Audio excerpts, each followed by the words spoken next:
Burirogni Hamkrai Kamasa Naikul Mung Krak Tubuna Nangnai Hini Shanmu Shani Congress Buribodol Himbotok Onka Hasteo Thakmung Kuri Burirogni Shakawo Choprop Zakmani Rompre Zakmani Femlok Zakmani Buthar Zakmani Patimungro Buri Jerai Eba Umor Krak Rock Rokni Shaka Obo Patimong Patiwinotongo Aborogno Kashuna Nangnai Krak Mazrani Raida Fiokna Nangnai Kubui Bitarina Nangnai Hini Shanmung Shane Shodor Hankor Buri Congress ne Bakhakti Kotor Himbotok Songsazaka Agortola Astabol Tung Noklani Shimi Congress ভবন জড়াও হিমবতক ক্লাইজাখা আমাদের মহিলাদের ন্যায়ের অধিকার আদায়ের লক্ষ্যে এবং ত্রিপুরা রাজ্যে যে ক্রমাগতভাবে নারীদের উপর অত্যাচার নির্যাতন এবং ধর্ষণ সংগঠিত করছে এই বিজেপি সরকারের দুষ্কৃতিকারীরা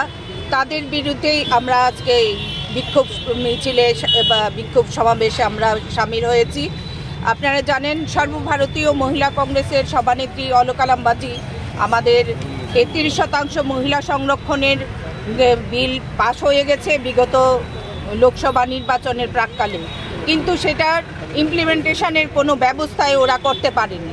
তো তার কারণ হিসাবে ওরা দেখিয়েছে 2029-এ নাকি ওরা ইমপ্লিমেন্টেশন করবে।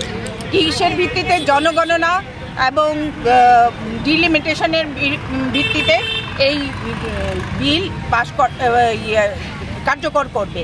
কিন্তু দেখা গেছে যেটা 2021-এ জাতি জনগণনা হওয়ার কথা ছিল সেটা এখন 2025, এখন পর্যন্ত ওরা জাতি জনগণনা করানোর কোনো উদ্যোগই নেয়নি।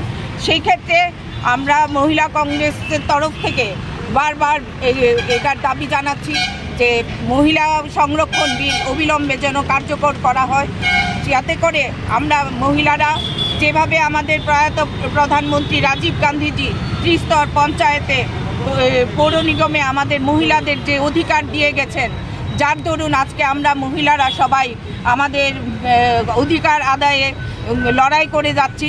কিন্তু জনপ্রতিনিধি হিসাবে কিন্তু দেখা গেছে আমাদের বিধানসভা এবং লোকসভাতে আমাদের সেই 33% সংরক্ষণ বিল কার্যকর করার কোনো উদ্যোগ বর্তমান বিজেপি সরকার নিচ্ছে না। তার বিরুদ্ধেই আমাদের এই প্রতিবাদ মিছিল।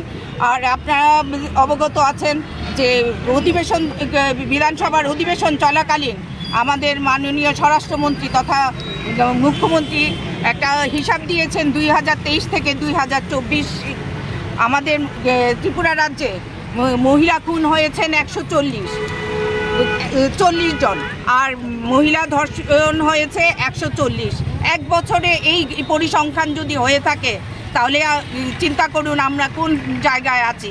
ত্রিপুরা রাজ্যে সুশাসনের নামে উনি যা চালাচ্ছেন সেটা কি এই পরিসংখ্যান দেখলে আমরা বলতে পারবো যে আমরা সুশাসনের আওতায় আছি? তাই আমাদের ত্রিপুরা রাজ্যে মহিলাদের নিরাপত্তা সুনিশ্চিত করার লক্ষ্যে এবং আমাদের 33% মহিলা সংরক্ষণ বিল অবিলম্বে কার্যকর করার দাবিতেই আমাদের আজকের এই বিক্ষোভ। Bureau report খুম্পই।